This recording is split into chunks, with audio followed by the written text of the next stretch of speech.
River is the 7, and now Polk goes for the pot-sized all-in. He applies maximum pressure to Negreanu.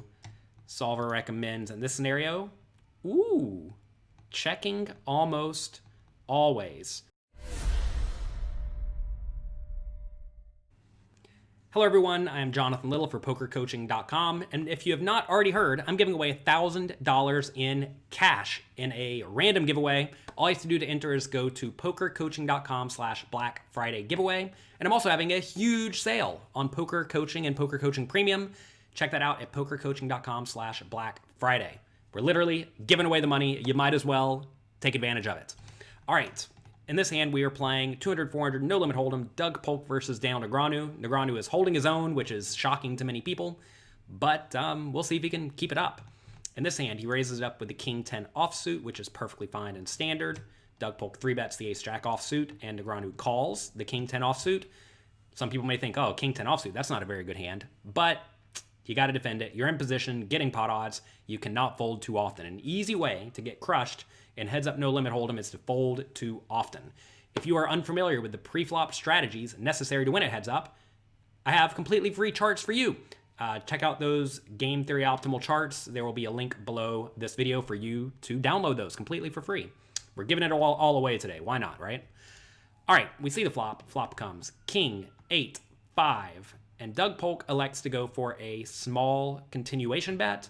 And if we look at Doug Polk's flop strategy, it turns out he can actually continuation bet small and frequently in this scenario. Notice the GTO strategy is to bet 70% pot about 12% of the time, bet 30% pot about 85% of the time, and check only about 2% of the time. So this is a spot where Polk should be betting very, very frequently.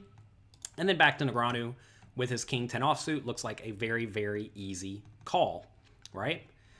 If you think Doug Polk is the type of player who likes to bluff a little bit too often, it becomes an even easier call. You don't want to be raising against people who enjoy bluffing, as Doug Polk may enjoy more than most. As we see on the turn, he continues betting. And it turns out that's actually the strategy for the most part. Look at this Ace Jack. It's using a very, very mixed strategy here. Sometimes it is blasting it using a pot size bet, sometimes 75% pot, sometimes 33% pot, and sometimes checking. And when we find ourselves in solver situations like this, where some of the hands are just using incredibly mixed strategies, it's really, really difficult for us mere humans to figure out how to go about implementing this. But I'm going to presume Polk has some sort of randomizer. Polk probably knows he needs to be bluffing this sometimes. And that's what he does. Back around to Negreanu. Negreanu's King 10 offsuit, again, just opts to call the vast majority of the time. And again, if you think Doug Polk is bluffing a little bit too often, you really want to call. River is the 7, and now Polk goes for the pot-sized all-in. He applies maximum pressure to Negreanu.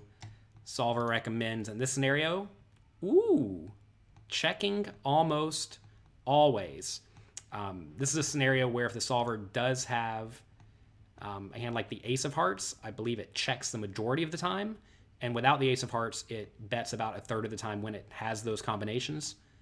And it's a pretty neat spot where Polk should be checking a lot. Now, the question is Polk just actually playing perfect GTO poker and he happened to hit all of these scenarios where he landed on the random number that said be overly aggressive? Or is he just taking the aggressive line for the most part across the board? And like, I know I personally have this issue where if I have a scenario where I know I'm supposed to bluff sometimes, as a default strategy, I often just try to make the bluff. But if your opponent correctly traps you and they just don't fold very often, then that's not a very good strategy at all, because they're going to end up calling your bluffs appropriately. And right here we see any king elects to call, right? Basically all the kings call in this scenario. And the queens, well, some of them are opting to fold, like Queen 9 calls, whereas Queen Jack folds. Kind of, it's a blocker for blocker purposes, right? Apparently it thinks that when you have the Jack in your hand, your opponent is less likely to have a draw, right? Because Jack 10's a pretty obvious draw that you could have here, so you don't really want to have the Jack, whereas the 9 doesn't block quite as many logical draws.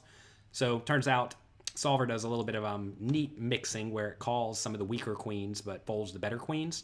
Because in this scenario, Polk should be very, very polarized, right? He should either be betting with a strong value hand, which all queens lose to, or he should be betting with garbage, which, all the queens beat. So the fact that you have a queen doesn't really matter all that much.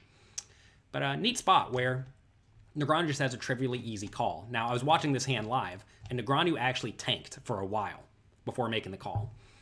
And I don't know if he's getting fancy here or if he actually thought this was a tough spot, but this is just a very, very easy scenario to call. When you are calling against a loose, aggressive player who we think probably overbluffs, you just cannot fold. And hands like a queen in this scenario, if you know Polk likes to overbluff, which again, I'm not entirely sure, maybe he just happened to get, call it unlucky, where he ran into all the random numbers that forced him to bluff here. But if he is overly aggressive, you should be calling a lot in this scenario, like even with a lot of your queens that the solver will not recommend.